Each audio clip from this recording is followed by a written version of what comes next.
Je voudrais montrer que non seulement il y a du hasard, mais qu'il a sa nécessité, qu'il est absolument nécessaire qu'il y en ait. Sinon, ce serait la mort.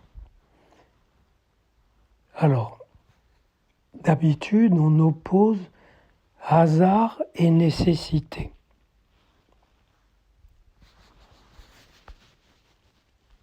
Quelquefois même, on formule l'opposition pompeusement déterminisme et indéterminisme. Ce serait la nécessité et le hasard. Et c'est déjà très douteux comme opposition. Je crois que déterminisme et indéterminisme sont assez intriqués. Que d'ailleurs on peut perturber légèrement un système déterministe et le rendre vraiment très indéterministe. Donc c'est une opposition déjà bancale qu'on peut sauver en la pensant comme une interaction. Mais ce que je voudrais déduire de cette interaction, c'est qu'il y a une nécessité du hasard et qu'il y a un hasard à travers lequel s'expriment des nécessités.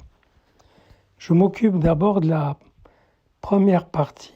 Il y a une nécessité du hasard, c'est-à-dire de l'événement inattendu qu'on ne peut pas ramener à une cause connue. Bref, il y a de l'imprévu, c'est-à-dire des choses qui sont en dehors d'un cadre de savoir qui serait capable de les prévoir. Alors, il y a des philosophes qui ont réfuté cette idée.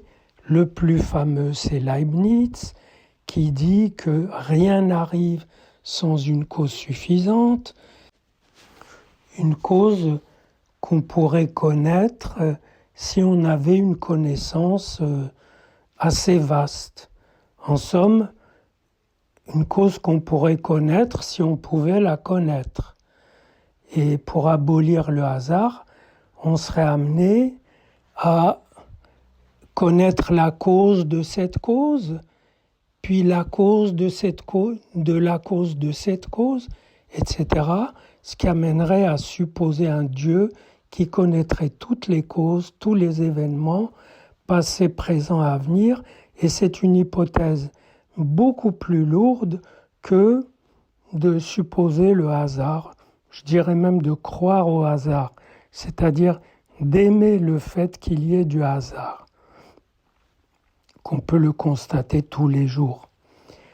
Il y a une phrase de Wittgenstein qui, un peu légèrement, veut prouver qu'il y a du hasard. Il dit « en rentrant chez moi, je pensais trouver une surprise, et puis je suis rentré, il n'y avait pas de surprise, alors ça m'a surpris. » C'est une façon de dire qu'il y a toujours une surprise. C'est pas du tout un paradoxe, même si en réalité, on peut ramener sa phrase au paradoxe du menteur qui n'en est pas un. Et comme on le sait, ça referme l'idée de surprise sur elle-même, mais peu importe, on s'en fout. Et reprenons l'idée du hasard. Donc, dire que le hasard est simplement l'effet de notre ignorance ne fait que déplacer le problème.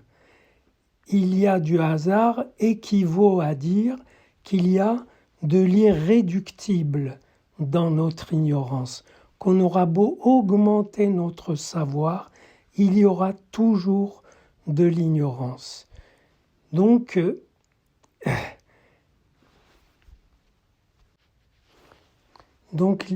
l'idée qu'il y a du hasard, finalement, se déduit aussi de l'argument de ceux qui nient le hasard en disant qu'il y a toujours une cause, etc., puisque on ne peut pas avoir une connaissance totale de toutes les causes possibles. Déjà, pour un seul phénomène qui a une cause, il faudrait remonter à la cause de cette cause, puis à la cause de celle-ci, etc. Et déjà, ça vous renvoie à une infinité de causes. Et comme on ne peut pas toutes les connaître, ça ramène cette réfutation du hasard par les causes, ça la ramène à l'affirmation du hasard parce qu'il s'ensuit une part irréductible d'ignorance chez nous.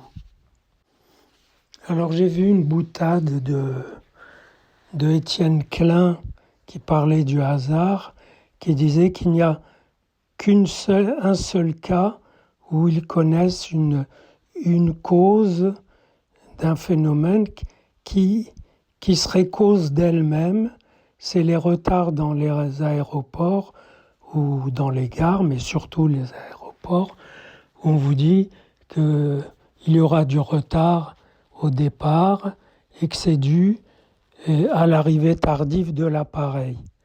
Mais ce n'est pas une cause qui est cause d'elle-même, pas du tout, c'est un décalage, parce que le retard antérieur, il demande, il a une cause aussi, et c'est pas le retard actuel, et il n'est pas lui-même sa propre cause. La cause du retard précédent, c'est-à-dire de l'arrivée tardive de l'appareil, c'est renvoie à un manque d'équipement, de personnel, et ça se résume à dire on n'est pas capable d'honorer nos engagements concernant les horaires. Et la cause, c'est donc une cause tout à fait matérielle, et bien sûr, ça évoquerait un peu le complotiste, mais je ne crois pas qu'il y ait un complot de la compagnie aérienne qui ferait exprès d'avoir des retards. Elle ne le fait pas exprès, ou plutôt, c'est exprès et pas exprès. Elle sait qu'il y aura du retard, donc ce retard est une nécessité, mais elle s'en excuse au sens, ben voilà, on ne peut pas mettre plus d'argent pour qu'il n'y ait pas de retard. Autrement dit, le complotisme, c'est beaucoup plus vaste et en même temps plus précis. Les complotistes veulent mettre une raison dans un paquet d'événements contingents, et quand ils n'y arrivent pas, c'est-à-dire souvent, parce que justement ça exige beaucoup plus de connaissances qu'ils n'en ont, alors il faut un saut qualitatif, un bond, et ils arrivent à tout bloquer sur une intention de produire cet événement. Un complot a eu lieu qui a produit cet événement. C'est là que la paranoïa a du mal avec le savoir et l'insuffisance de savoir. Et très souvent, il n'y a pas besoin de supposer un complot. La logique même du système suffit à expliquer tel phénomène, y compris le retard d'avion qu'on prétend vous expliquer par l'arrivée tardive. La logique même du système à base de traitement des sujets comme des objets, comme des consommateurs. Ça suffit à expliquer les phénomènes, sans complot. Mais revenons au hasard. Alors, je dis qu'il y a une nécessité du hasard parce que, d'abord au niveau de la physique, au niveau du cosmos, la physique quantique produit des situations où il est absolument impossible de répéter une expérience, fût-elle simple. Ça veut dire que notre ignorance de l'agencement du phénomène, de sa production, comportera toujours quelque chose d'irréductible. Il n'y a pas d'espoir que notre manque de savoir concernant telle expérience, tel état d'une particule, il n'y a pas d'espoir que ce manque de connaissance soit comblé. Donc, il y aura toujours du hasard, de l'aléa lié à des états de particules élémentaires. Donc, l'existence du hasard est intrinsèque à la matière, à ce qui fait tenir le cosmos du point de vue physique. Maintenant, du point de vue humain, parmi les humains, et je dirais que s'il n'y avait pas de hasard, eh bien, on serait tous dans le pur fonctionnement, dans le pur fonctionnement qui signifie un fonctionnement où l'état suivant est prévisible. Et l'état suivant, le suivant, est aussi prévisible. Donc, il n'y aurait aucune surprise, aucun imprévu. Ça, c'est dur. Ça veut dire que nous serions les fonctionnaires de notre vie, les fonctionneurs. On ferait fonctionner notre vie, où on en serait les rouages pendant qu'elle fonctionnerait toute seule. C'est impossible. D'ailleurs, il y a des hasards, même quand on parle, on prononce de travers, on fait des lapsus, mais il n'y a pas que les lapsus. Donc, l'hypothèse qu'il y a du hasard, ça va de soi, il y a des hasards dans nos vies, ça veut dire qu'il y a aussi des rencontres imprévues, et souvent elles sont fécondes.